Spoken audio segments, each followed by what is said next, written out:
Nile की फुसफुसाहट। रेगिस्तान की रात शांत थी।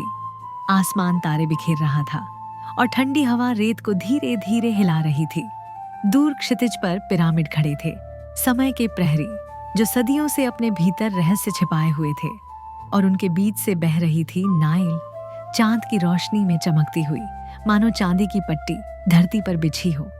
अमीरा, एक युवा पुरातत्वविद, आर्कियोलॉजिस्ट, खुदाई स्थल के पास खड़ी थी।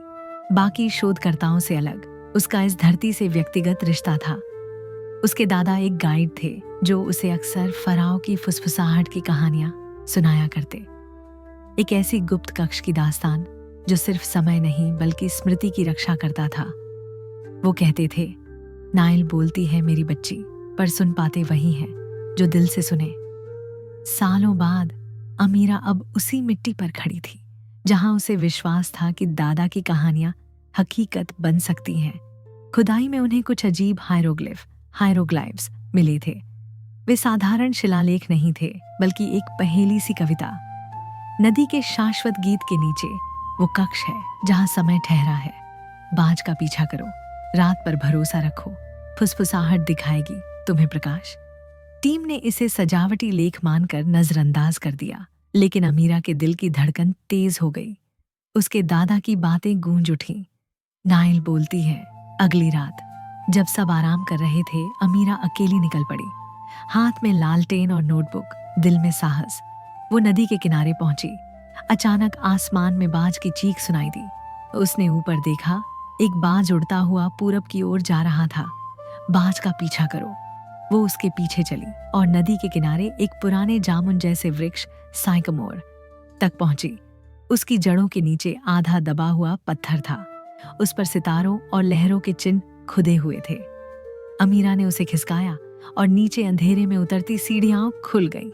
ठंडी हवा बह रही थी। अमीरा धीरे धीरे सीढ़ियां उतरने लगी। नीचे पहुंचकर उसने देखा एक विशाल कक्ष। दीवारों में चमकते हुए क्रिस्टल जड़े थे जो लालटेन की रोशनी में तारों सा झिलमिला रहे थे। बीच में एक साधारण सा सर्कोफेगस, संगमरमर का ताबूत रखा था, जिस पर न कोई सोने की सजावट थी, न देवताओं की मूर्तियां, केवल एक प्रतीक, नाइल की बहती धारा। अचानक हवा चली, लौ कांपी और फिर फुसफुसाहट, शब्द नहीं बल्कि जैसे किसी नदी की गुनगुनाहट हो। अमीरा ने आंखें बंद कर सुना। दिल की धड़कन नाइल की धड़कन से मिल गई। तभी रोशनी दीवार के एक पैनल पर पड़ी। उसने उसे दबाया, दीवार सरक गई। एक और कक्ष खुला और उसमें खजाना नहीं बल्कि दर्जनों मटकों में बंद प्राचीन ग्रंथ, स्क्रॉल। अमीरा की आंखें फैल गईं। उसने एक खोला, उसमें तारों का नक्शा, औषधियों के सूत्र और जीवन के दर्शन लिखे थे। दूसरे ग्रंथ में नाइल की बाढ़ों का हजारों साल का रिकॉर्ड था। ये कोई साधारण खोज नहीं थी। ये तो मानो उस भूली हुई लाइब्रेरी का हिस्सा था जिसके बारे में दादा कहते थे। लेकिन जैसे ही वह दूसरा मटका खोलने लगी, फुसफुसाहट तेज हो गई। कमरे की हवा भारी हो उठी, मानो कोई कह रहा हो, ये लेने के लिए नहीं, समझने के लिए है। अमीरा रुक गई। उसकी आंखों में आंसू आ गए। उसने ग्रंथ को वापस रखा और सर झुका लिया। धीरे से बोली, मैं तुम्हारी आवाज नहीं चुराऊंगी, मैं तुम्हारी कहानी सुनाऊंगी। तभी वातावरण शांत हो गया। फुसफुसाहट धीमी होकर नाइल की धड़कन सी बन गई।